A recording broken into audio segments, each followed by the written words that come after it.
Well, good evening. Thank you for joining me. And hey, photographers and viewers and subscribers and members, I do appreciate you for taking the time and spend some time with me this evening. So this is a time that works for me today, but I appreciate that doesn't work for everyone, and that unfortunately will be true of whatever time I choose, particularly if you're in Australia. But feel free to flip me a note on the community tab post about this event to let me know what time might be best for you. I'm certainly not tied to this time or any time, and I don't mind scheduling these at different events. Now, I asked you to post the questions you had in advance. But let me, sure, I don't have many questions, but yes, evening. All right. So I did ask you to post questions if you had them in advance. So a viewer whose name is spelled CTHU, and I am sorry that my experience did not prepare me to pronounce your name. Anyway, you asked how I was, and that's a very kind thought. So let me start with that. I am fine. Although 2020 has not been the year I planned or expected, we watch the devastating effects of the pandemic here in Canada and around the world with alarm. Our world, the things we do, the people we see, the places we shop has become much smaller. FaceTime and Google Duo has given us the opportunity to spend more time with our faraway friends and even some of our close ones. We are doing our best to be supportive of those who are less fortunate and to the businesses that are suffering and will benefit from our patronage. We are careful to wash our hands, to wear masks when inside, to limit our travel. Thanks for asking. Now, I do hope that you, all of you, are also doing well. It's a difficult time. It's an unsettling time. Take the precautions that are recommended and take care of those around you. Promising vaccine trials mean that the end may soon be in sight. And thank you all for posting intelligent and interesting questions. I'm looking forward to the answers. Now, a few weeks ago, YouTube gave me the opportunity to add memberships to my channel. Watch the video called Membership for more details. Some of you have already signed up, and I really do appreciate your support. Hopefully, there's a join button just underneath this video. Otherwise, should be on the youtube.com/Maartech, my homepage. Let me stress that this does not mean I will start to charge for content or hide some content behind a paywall. But I will give my members, photographers, front-of-line access to me to answer questions today in replies to questions and comments, as well as a personal email address to contact me. So I'll deal with those, and then I'll have a look at your chat comments and questions. Will, who's a member, asked, I shoot with a A7R2 and have been very happy with my camera, but plan to upgrade to either the R3 or R4 for Christmas. I'd love to hear your pros and cons on the subject. Right. Well, first, let's take a short step back. Well, I'm not sure how much revenue you make from photography, but I'll assume that it's sufficient to support either of those choices. If not, I would not upgrade. The incremental difference for a prosumer likely isn't worth it. Or is it? Well, because there are not many changes from 2 to 3. Dual card slots, slightly better resolution on the viewfinder, a higher burst rate, HD video to 120 frames, hybrid log gamma. If any of those will make an important difference to you, then the decision is made. From the 2 or 3 to the 4, it's more dramatic. You'll go from 42 to 61 megapixels. There are more phase detect focus points covering a larger area. IAF works in video. And a huge bump up to 5.7 million dots on the OLED viewfinder. The 4 supports wireless tethering. And you will certainly appreciate the higher resolution viewfinder and the improved focus. If your clients have been asking for higher resolution, you should upgrade. But I suspect what they value is the quality of your work, your attitude, and your work ethic, not your camera or its resolution. Clearly, the list of changes is longer, and if any of those features or capabilities make a difference to you, then don't hesitate. But consider that the 4 is now over a year old and its replacement will likely be announced in 2021. Okay, well, I hope this helps. Thanks again for joining. What am I missing here? Oh, there's Will, Martin, yes.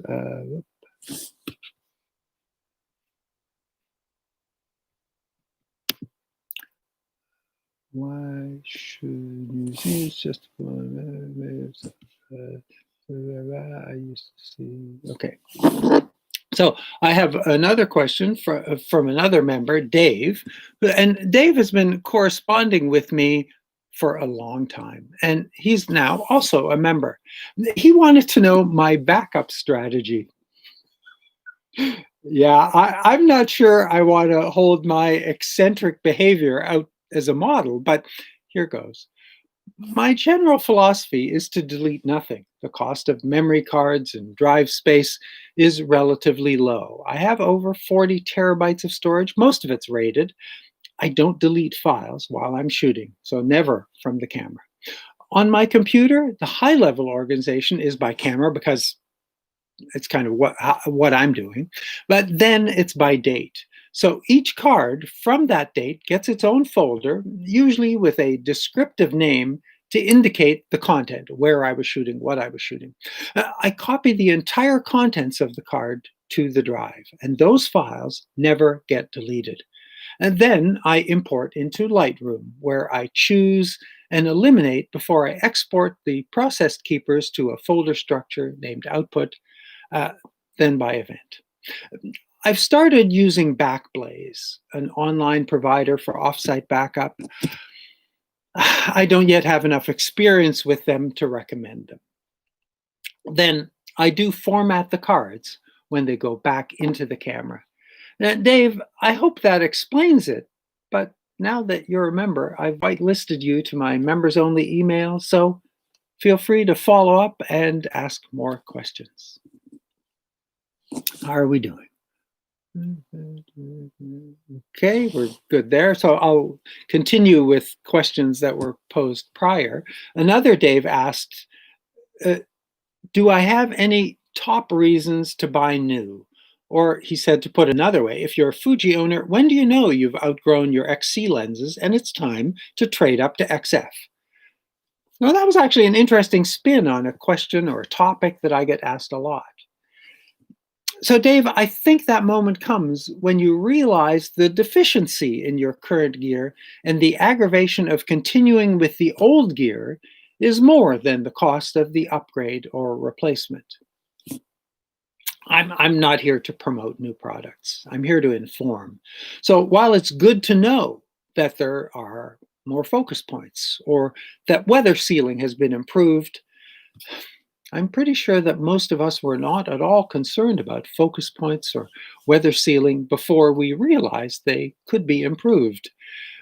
Be careful about allowing the marketing hype of new products to convince you that your current gear is deficient, or that trading up to a higher quality line of lenses or to full frame or whatever will improve your photos. New gear doesn't create better images, you do.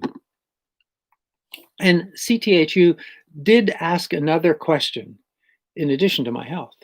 Should DSLR mirrorless owners be concerned about smartphones with regards to longevity and job security? Well, in a word, no. Don't let your equipment define you.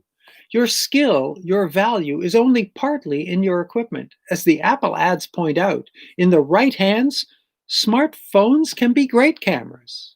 But no camera and no phone creates great photographs unless it's in the right hands. Use the right tool for the job. And as a photographer, I'm going to trust that you realize that there are things your camera can do that no phone can do. Let's see what's... Okay, well, Philip is asking questions. Let's back up a little bit. I have the XT3 grip battery, and I don't see the 2 extra batteries icon on my screen. What is wrong with my battery grip? Any clues? No, I mean, you might try cleaning the contacts, Q-tip or little brush, just to make sure that they're clean and everything's connecting properly. But if those icons aren't appearing on your screen, it's likely that the battery grip is not connecting properly either, and you're not getting the benefit from those additional batteries. So it sounds like a hardware issue. It sounds like you need visit to the repair depot if that's what's going on. Oh, there's more. It's charging. I see the two green lights on my battery grip, but not the battery icon. Yeah, again, that really makes me suspect that there's no connection between the grip and the camera. When you plug in power to the grip and the batteries are charging, then obviously the grip itself seems to be okay. But my thought would be that there's not the right connection being made. Jose, is Fuji 35 millimeter 1.4 lens cropping by the sensor? I don't think so. Why would that be? No, I can't think of any reason for that to happen. It's a crop lens on a crop body. That should be there should not be any issues. However, it's not going to be 35 millimeter because it's 35 millimeter relative to full frame. That will be the equivalent of 50 millimeter on the crop on APS-C. I used to see 3 battery icons on the screen. Oh, sorry, that's Philippe continuing. Yeah. Kim, hi, Martin, just saw your XT4 best video settings, learned you were live. Yes, I'm live, I'm here. So Kim is a newbie and wonder if she should go for the Sony AX53 video cam. Panasonic GX5 or XT4 will mostly do studio shots, and option for still pictures would be great. So moving away from the AX53. But would it produce the same 4K video quality as, for example, the XT4? So I've looked at but have not reviewed the AX53, which is fairly similar to other Sony models. What you will get from an XT4 is the opportunity to use a variety of lenses, including cine lenses from Fuji and other manufacturers. That's a huge benefit. You'll also get the larger sensor, and that can create better quality images. You get Fuji's film simulations. I think there's some good reasons to go with the XT4. It is, well, in the APS-C space, by a good margin, the best camera for video production. And back to questions that were posted earlier. Here's a question from Satyan Arayan. Again, my apologies if I'm not pronouncing the name properly. But the question was, during low light, like astrophotography, aperture is kept wide open. For portraits, a wide open aperture blurs the background. Why doesn't the background get blurred in low light if the aperture is wide open? Please explain. It's confusing to me. Okay, understood. A large aperture has a small depth of field. So everything that's further away than the focus point will be out of focus, as you can see from looking at a lens with defined focus markings. Well, what's obvious here, this is the Fujifilm XF16, is that there's a lot of travel, a lot of adjustment between closer distances. From the closest focus to 1 meter is nearly a whole quarter of a turn. So when you want a defocused background, it's important that you be close to your subject, and focus accuracy is crucial. But on the same lens, from 1 meter to infinity, it's a very short turning distance. So when you focus on a faraway object, even a narrow depth of field captures from 10 to 20 meters to infinity and beyond. I hope that makes sense. But there's one thing about small points of light. They are sharper with smaller apertures. So shooting with a wide aperture may not provide the best results. If you want clear pinpoints of light, you want a small aperture, f11, f16, maybe even smaller. Let's go back and check the chat. Oh, hi, Dave. Thanks. I see that my answer pleased you. Well, for the moment, anyway. So Nikal, who is also a member. Nikal, thank you for joining as a member, but also thank you for joining our chat this evening. He says, or he or she, they say that they're looking to get the XS10 with the 16 to 80. Would like to hear any comments or suggestions. I think it's a good choice. I think that camera has a lot of things that a novice or intermediate photographer is going to find very pleasing and useful. There's just one thing about the 16 to 80, it is a little tight to the body. So just if you can, check it out before you hand over your credit card. Make sure that your fingers, I mean, mine touch, but they don't chafe. But if you have larger fingers, potentially that could be an issue. So you want to make careful that you can hold the camera comfortably without having your fingers, be aggravated against the 16 to 80. It's not that it's a big lens, but it's maybe slightly larger with that large grip on the XS10. But 6 months ago, I was pretty confident in, for novice photographers, for intermediate photographers, that if you wanted a small, easy to use, flexible camera, the XT30 was the right choice. Now I'm really thinking that it's the XS10. And you can, like in that same class, you also have some very attractive Sony models that will have faster autofocus, that will have some other features. But as an overall package, as a photographer, with the controls, with the dials, with the layout, I think the XS10 is a very good choice. It's a very good choice. Nikal, I hope that. He goes on to say, he or she, they go on to say, I've previously used D5100 with the 18 to 55, but I don't have it with me anymore, just a hobbyist. Yeah, understood. So those would be my recommendations. The more photography experience you have, this is my feeling anyway, the more you like Fujifilm. And so there's a reason to have a look both at the XT30 and the XS10, which is that if you like the PASM dial, if you want that simplicity, or you're familiar with that, the XS10 is the solution. But if you like the idea of not having a PASM dial, and instead what you do is, if you want to adjust the aperture, you just turn the dial on the lens from auto to whatever aperture you want to use. Same thing for the shutter, same thing for the ISO. You choose which you want to control, and the camera then sets the appropriate mood, whether that is program if you're in full auto, whether that's shutter priority, aperture priority, or full manual. All of those things are possible without having to say, yeah, I want to be full manual, now I can adjust this. You just adjust it. My photography experience says I prefer that. I prefer the dials. I prefer that approach. But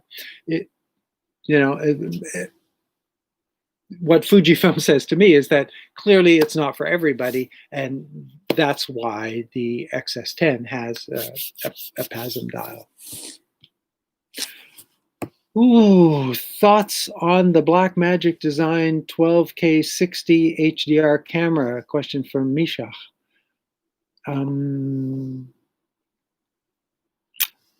Those cameras are quirky, and those cameras are designed with professional cinematography in mind. So if you come at them with that mindset, then you will be happy. Otherwise, you will have a lot of there's a pretty steep learning curve, and the approach in the 4K, the 6K, the 12 is quite different from what you find in other cameras. So I did do a review of the Blackmagic Pocket. I don't know what the word Pocket is doing in the product name, but the Cinema Camera 6K, and I honestly, I liked it. It's got a lot of great features. It is really well designed for cinematography, for videography, but I don't think that that's for everyone. So, yeah, great camera.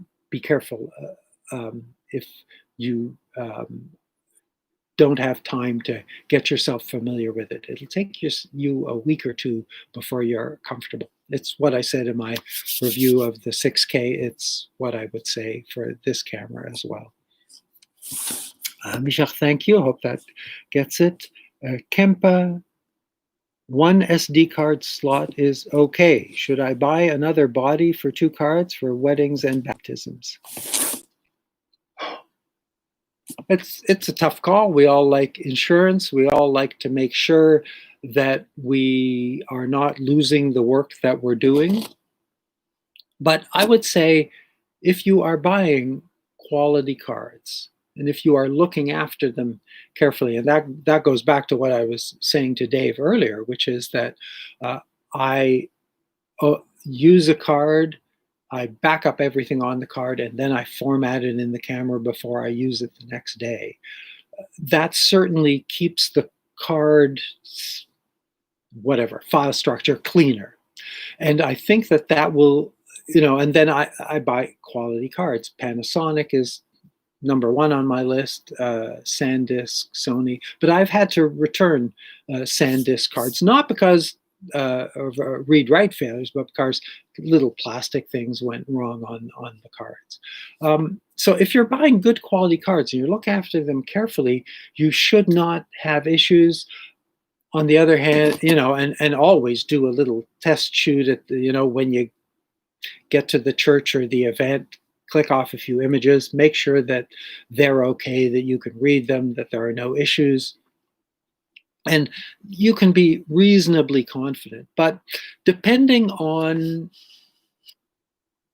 how professional you want to be, a camera with 2 cards that can save, RAW to one and JPEG to the other, or just back up, just record everything on both cards, can give you a level of confidence that having only 1 card does not have.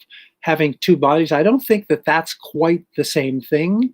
You're better off to look at some of the cameras, the Nikons, the Canons, the Fuji X-T3 or X-T4 that have dual card slots. That will give you the peace of mind that you're looking for, I think. Hopefully that's a reasonable answer, Kempa. Misha says the audio is very compressed. Sorry, so the audio that I'm using, but I'm afraid that something in the settings, and you can't change it once you start. So I do have my shotgun here, but I'm gonna think that I think it's actually not working, and it's picking up the audio from my laptop. So unfortunately, I don't exactly have control over that.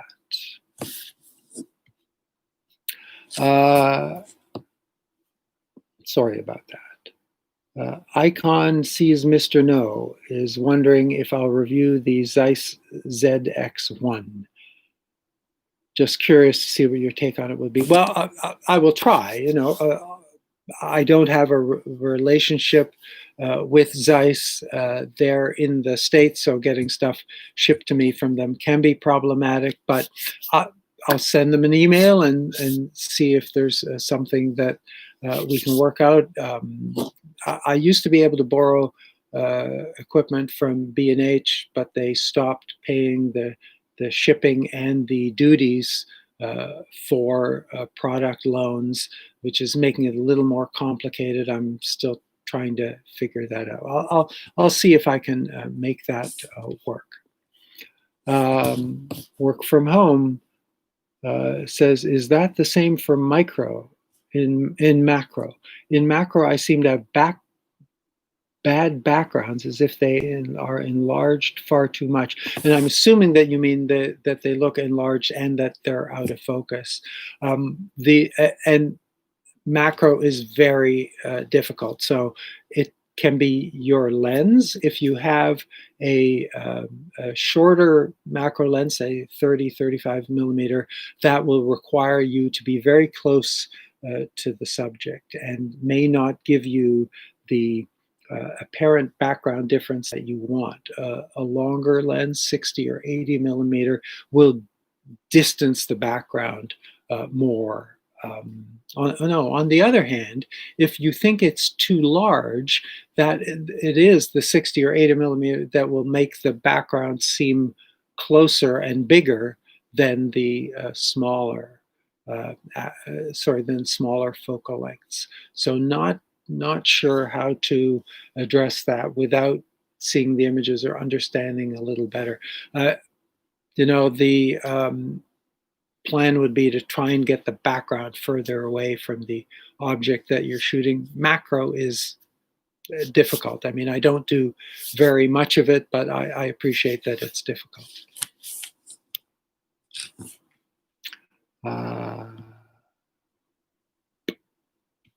What's my fave camera? Yeah, Ferris, that's an interesting question. Oh, no, sorry, I skipped over a Winterstein who says, was wondering what your take is on shooting with one fixed focal length for an extended period of time. Recently did that with the GFX 50R with the 50 millimeter, and it changed my approach of how I shoot. Made me slow down and much more happy than messing with gear all the time. I'm not sure that a fixed focal length is either good or bad. And I'm going to get to that because someone posted that as a question, and I did sort of put some notes on the teleprompter for that. So let me continue with a few questions that I did put on the prompter. It just makes them easier for me to read them. Fabio asked if I thought that micro four thirds was basically dead now. He says some M4 third models are expensive. They're clearly less expensive APS-C cameras. Yep. In the early days of mirrorless cameras, the micro four thirds format had a lot going for it, particularly if the goal was smaller and lighter. But now, not so much. And who knows what's next for Olympus? Panasonic has now launched full-frame models. So it's very easy to think that the writing is on the wall. But I don't think that the sensor is inherently too small, particularly for video. And of course, that's where Panasonic really shines, GH5. But that's a factor. And then phones, of course, have made it very difficult to compete in the low-end photography market. So, after manufacturing improvements continue to reduce the price of full-frame sensors, it really is getting hard to squeeze into the middle. So I'm sure that micro four thirds will limp along for a while. But in my opinion is it would take a major investment to create the differentiator that format requires to provide a significant market boost for this format. In this market, I don't think that that's a particularly good bet. Arun also asked about micro four thirds, but also asked which two lenses I might choose if they had to last me from here to eternity. So that ties into this question from a Winterstein as well. So if you're only going to have one lens, 50 millimeter always works. There's a reason that everybody wants to have or does have a 50 millimeter in their kit. But here to eternity is kind of a long time. So something in the 24 to 70 equivalent range with a constant f2.8 would be number one for me. And both the Sony G Master and the Nikon ZS series for full frame are great choices here. A second lens, though, I'm running into thought problems here. So maybe it's a cine lens like the Fujinon MKX, or a really wide angle like the Nikon Z14 to 30. I really had fun with that lens. Well, or if you're shooting wildlife, you want a 200 plus. Well, or some wide open 50 millimeter. And that's kind of where we started for portraits and so much more. So the second lens, not sure that that's an easy call for me. And what A. Winterstein is pointing out is that you can get great results with a single lens. So let me now tie in a question that also was posted earlier. Can you be a pro with only zoom lenses? Well, yeah, absolutely. Can you be a pro with only prime lenses? Yes. Being a professional photographer is not about your equipment. It's about you. And once you know enough about photography, you'll know which is the right lens for the job.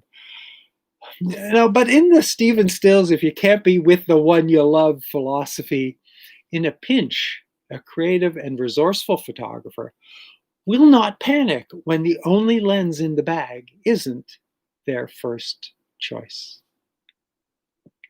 And I hope that covers it from the 50 millimeter and the. So let's look on to Kim, who says one more question.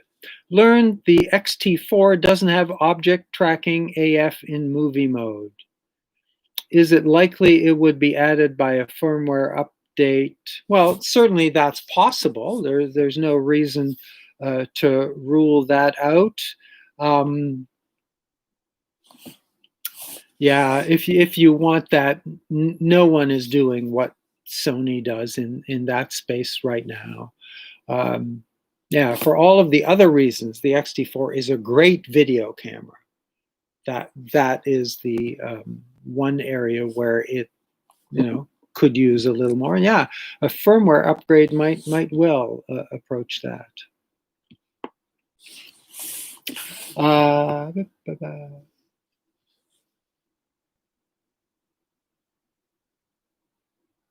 Okay, Richard says, oh, he just says nice things about me. Will Fuji ever go full frame? Well, they've gone what they call medium format in the GFX camera. So full frame, yeah, I kind of don't think so. It's, by the time they decided that they would go with the medium format, I think the writing was on the wall that they would not do full frame. And I don't think that reflects badly on them. I believe that most photographers really don't get very much advantage from a full frame camera. Although, goodness knows, I understand and I feel the appeal too, but, inherently there's, for many of us, most of us, I don't think that, there's any shortcomings in APS-C. Do I think I need full frame cameras to shoot sports? Jeff asks. Well, so that's,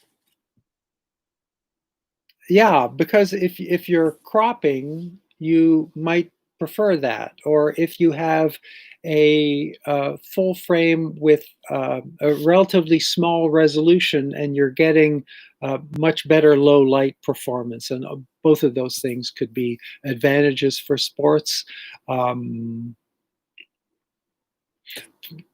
Otherwise, I'm not sure that I would see the benefit. No. Regular Gorgeous said, "Good evening. Hi, nice to see you." Will, who is this as a member of my channel, says, "Where are some of my favorite places to shoot in Canada?" just about everywhere I've been. But I love Toronto. I love Ontario. There are so many great places that are within an hour or a 2-hour drive from here, and that's everything from Niagara Falls to Algonquin Park. It's so easy to get into a very downtown situation in the city of Toronto, in some nice rural communities in around us.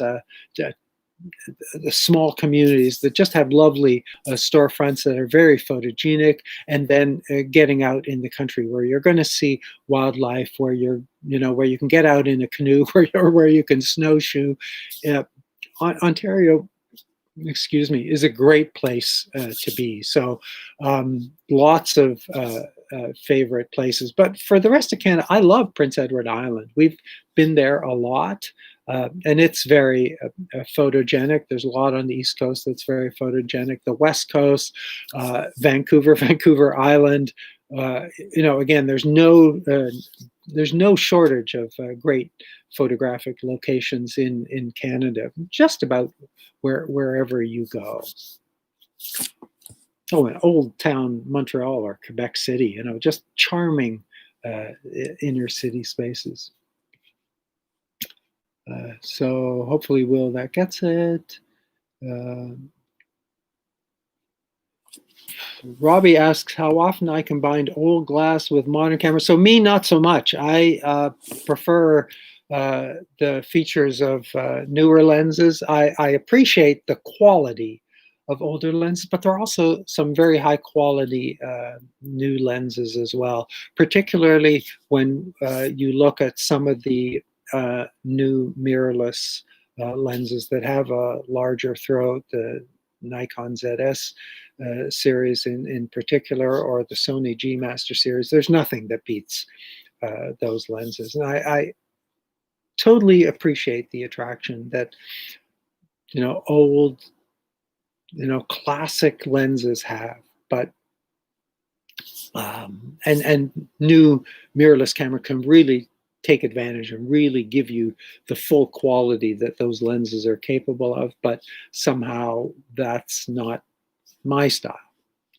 Could be yours. Here's Alan. He says, I'm warning here. He says he bought the D5600 from a review. Oh, thanks for that. He's still using it. Okay, good. That's a relief. Sometimes getting paid to do product photographs. Yes, just a hobbyist, though. No need to apologize or that.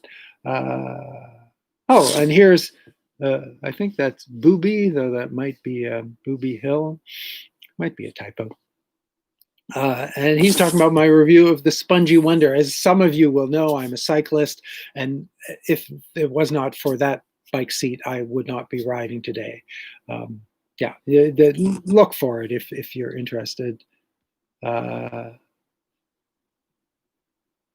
Christmas asks, what do I think of the new MacBook Pro with the M1 chip? Well, other than reading about it, I haven't had the chance to use one. Between my daughter and I, we're trying to figure out how we, move our MacBooks around and maybe bring that into our family so that we have access to it and I can try it out. It seems very positive, but the devil is always in the details. If you do anything that's off mainstream, and there are apps or peripherals that you use, you may not be immediately happy.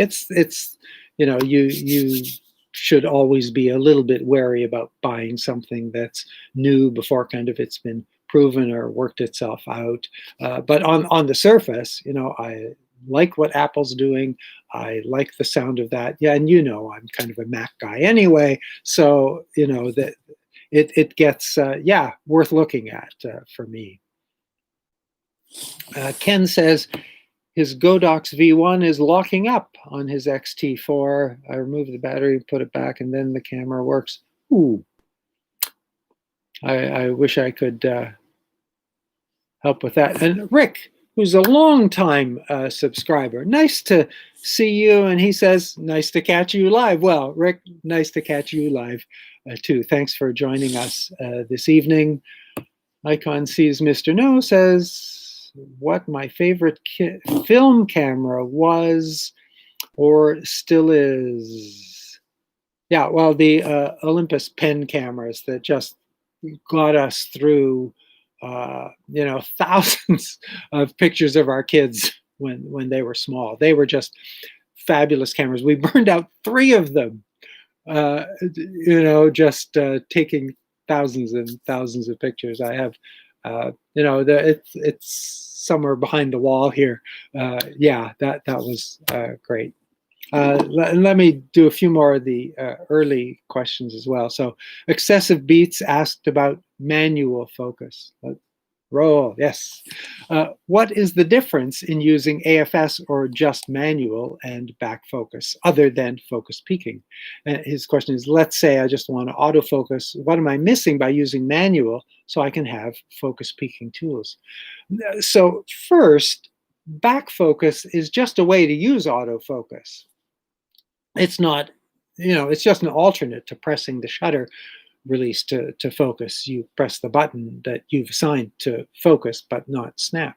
So this functionality sadly varies from brand to brand. Sometimes you get peaking only in manual mode. Sometimes the back button will focus in manual mode. So both of those are nice to have, but it doesn't always happen. So my thought, and if I'm remembering correctly, you said that you had to exit T4, but my thought would be that you don't need peaking unless you're focusing manual. But if you don't trust the autofocus, peaking might give you some peace of mind. So try the camera's AF plus MF mode. You use AF to focus, and then you can use manual to fine tune. And that will be with peaking. So that should provide everything you're looking for. Wrecker asked, do you still suggest the D750 over the Z6 II for event photography? Honestly, I don't remember suggesting, but my reply will just echo a bunch of things I already said. Does your experience or approach prefer one over the other? And as they're both terrific cameras for any number of purposes, I'm sure that both would be fine. Let's check out the chat. Rick, so Rick has a question. Do you know if the TTL and off-brand flashes work as well as the name brand flashes? Well, I know that can be hit or miss, but it depends on the brand of flash. Many of them, Godox, for example, do work very well. The Godox flash that I use on my XH1 seems to support all of the TTL features and works very nicely with that camera. So it might be hit and miss. There are no guarantees, but for the most part, I think that reputable manufacturers have done good work on creating the integration that's required to make TTL work properly. Hopefully that helps. Peter McLennan says that he would like to have half a stop more of fill light. I'm too dark here. Yeah, I'm looking now at the histogram. Sorry, the waveform on my Adamus monitor. Yeah, maybe it's not quite as bright, but I kind of like the lower light, moody atmosphere. It's more filmic and less like video, and I kind of like that. But noted, maybe I'll. Do you have a minute? Let me go just bump up the ISO one stop. Hold on.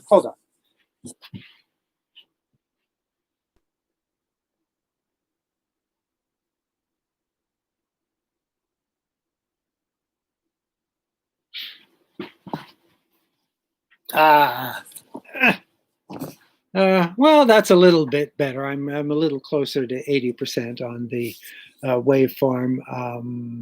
Peter, I hope that's what you're looking for. Kim thanks me for my honesty. Thank you. And he's from Charlotte, North Carolina.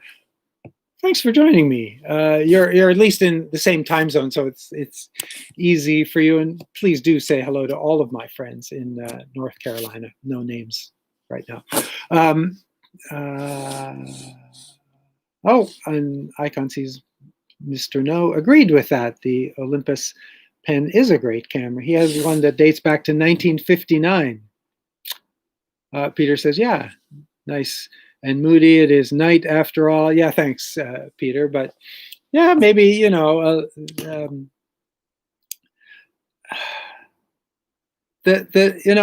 worked in video production. I worked in TV production for a long time. And the temptation always is to fill the waveform, to make sure that you've got things that are black and you've got things that are white, and that creating a lower light scene was never something that a camera video engineer wants to do. So you kind of have to push them a little bit, but it's nice not to be, kind of so fully bright. Again, it's my personal preference. Here's Paul is looking to buy his first camera for photography, thinking the Lumix GX85. Yeah, it's an inexpensive camera. It's very useful, good entry level. I don't think that you'll be disappointed, or at least there's enough there that you can shoot happily for 2, 3, 4 years while you figure out what you really need or really want to take you to the next level of your photography. My sister shoots with the GX85. She is the editor of Tribute magazine, which is so she's often interviewing movie stars and needs to take photos, and although not so much recently, but she has that camera and it works very well for her for those purposes. Yep. J Roar 123 has a Chinese flash and it's fantastic. Great. And Jan is also saying hello from Charlotte. Hey, nice to have you people join me from Charlotte. That's it's heartening to have people online and who want to engage. Thanks. You people didn't sound right, did it? No. Thanks for all your detailed reviews. That's from Liz. Bought the A7 III and loved it. Yeah, who wouldn't? Kim continues with, is there any Sony alternative with object tracking in 4K 60 in similar price segment as the XT4? No, I don't think so. Anikumar asks, I don't have any questions, but loved my videos. Oh,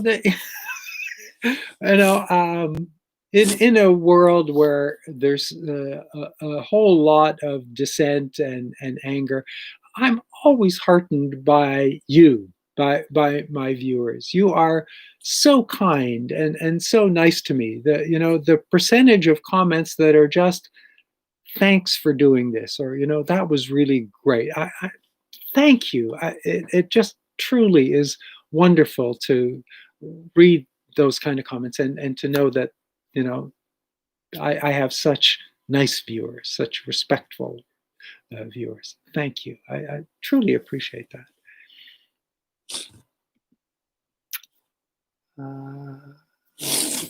Peter asks if I've done any drone shooting recently. Well, no, because I'm now no longer legal.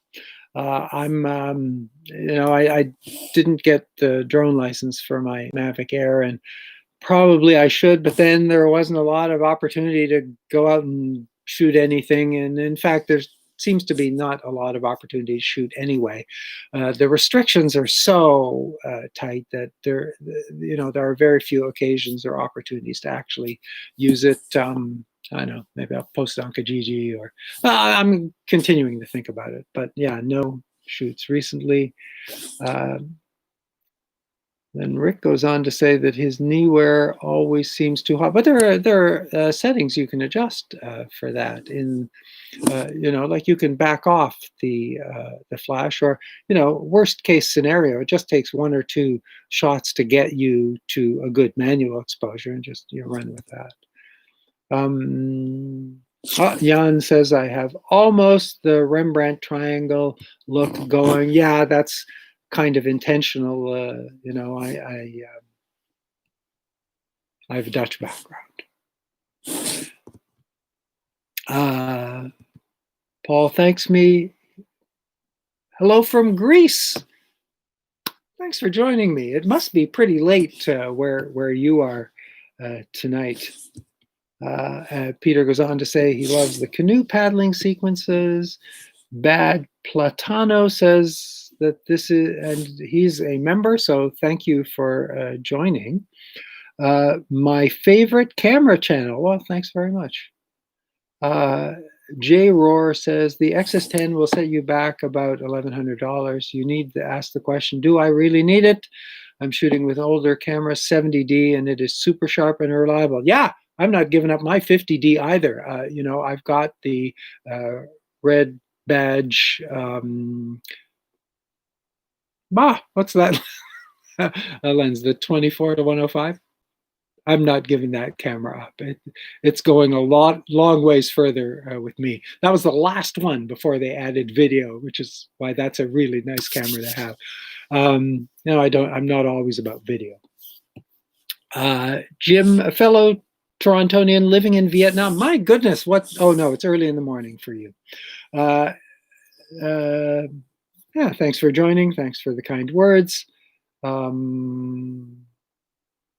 And Kim, who's from Norway, is saying thanks again and is saying good night.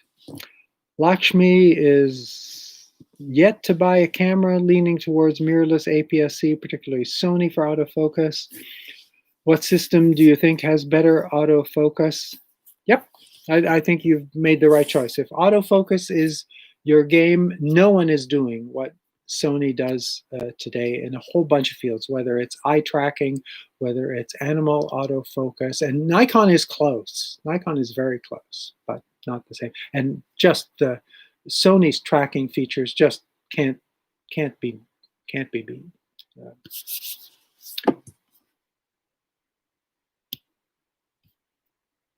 Marion Warney says, welcome to Photographer, and is a member. So thanks very much for joining, and welcome to you. Nice to see you. Zemo is waiting for his first XS10. Found my channel by searching for reviews of that camera. Love it. Would hate that camera and will blame me. Yes, please blame me. Kenneth is just logging on. Sorry if I've already answered this, but what camera are you using for this stream? This is the Fujifilm X-H1 with the 16 to 55. That's my go-to video camera unless I'm reviewing something else. And J Roar's in Houston. Welcome, Houston. Thanks for joining us. Nice to see you. Okay, I did have more teleprompter questions. If I can get the prompter to start one more time. No, that's the wrap up. Are we ready to wrap up? What time? Oh, yeah, it's 10 to 9. Time is really flying by. Thank you for making this such an enjoyable experience tonight. So I did want to give you a quick preview of what I'm thinking about and what I'm working on over the next few weeks. Sony's sending over the A7S III. That's highly anticipated, although it's going to take a little while for me to get done. But I've also been listening to some new wireless speakers with assistance. So from Google, Apple, and Sonos, plan to do a review of those, unless you tell me that that's a really bad idea. And before I wrap, this arrived unrequested at my doorstep last week. I'm going to turn it on. That's that button. Let's see, it'll turn green. You'll see. Ah, there it is, green. And then you press this button, and no, you press this button. Yeah, and it kind of motorized extends out. So the bottom is a 3-point tripod, and then it goes out. So there's an app, and there are settings. This is from it's called Slypod. I think it's from Moza.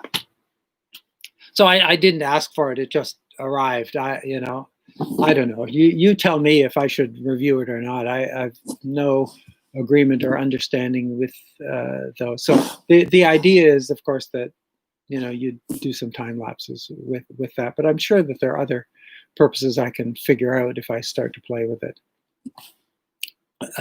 But if you would like me to include it in a video, just let me know. Now, there are lots of manufacturers who write to me to ask if I'd like a product with the hopes that I will post a review about that. I have been saying no a lot recently, but maybe that's not fair to you. So I put a list of a bunch of things that I've received offers for this month. So just yay or nay in the comments, and I'll tell them that I'll include those in the video. So, Moman, they have a new wired lav mic. Hollyland has a wireless HDMI monitoring solution. Hollyland also has a wireless mic kit. 7 Artisans would like me to look at their new 50mm f1.05 lens. And I mean, that sounds great, but and FeelWorld has a live streaming video mixer. So I'm using the ATEM Mini, which I like, and I'll do another video about that. But that also looks like an interesting product.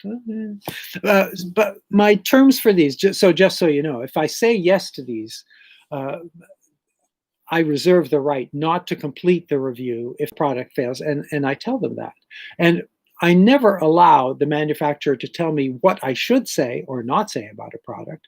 I don't allow them to review the video before it's posted. So if any of those products listed appeal to you, maybe I'll put them in a community post so that you have them online. But just let me know. And as I said at the start, YouTube now allows me to accept members, which means that you get a few perks in exchange for a monthly fee. There are more details in the video entitled Membership. It's on the channel. So if there's some perk that you'd like that I've missed in my offer, and that perk would encourage you to join, please let me know. What do I have to do here? There, and then this. Right. So, that last look at the chat. Is the left dial configurable? Rodolfo, is the left dial configurable to shutter speed on the X10? No. Icon sees Mr. No, this was great. Rick, who are Rick? Okay, so Will, thanks. Bad Platano, what are my thoughts on the new Fuji 10-24? I've asked for a review unit of that, but they're not in yet. I will do a review about that. As I said, I like wider angle lenses, so would appreciate the opportunity to spend some time shooting and playing with that. A lot of people like longer lenses that get them close to things. I like the big picture, so I'm looking forward to that lens. It's now weather sealed. It's an improvement from the first generation version of the 10-24, which was okay. I expect this one to be better, and do be careful. So caveat emptor here, the only difference between the two, the first generation and the second generation, is the WR designation. Yeah. Am I going to review the Z6 too? If Nikon Canada at the moment, sorry, that was a question from Rahul. Nikon Canada at the moment is not sending cameras to reviewers, thanks to COVID. I'm working on it though. Southern Maryland as well. Wow, I'm having a good time on the southern eastern seaboard, where it's likely warmer than it is here in Toronto, where it's been snowing. Oh, can we squeeze in? No. I'm going to just wrap. Um, so thanks for your time today, for joining me this evening. I will do this again.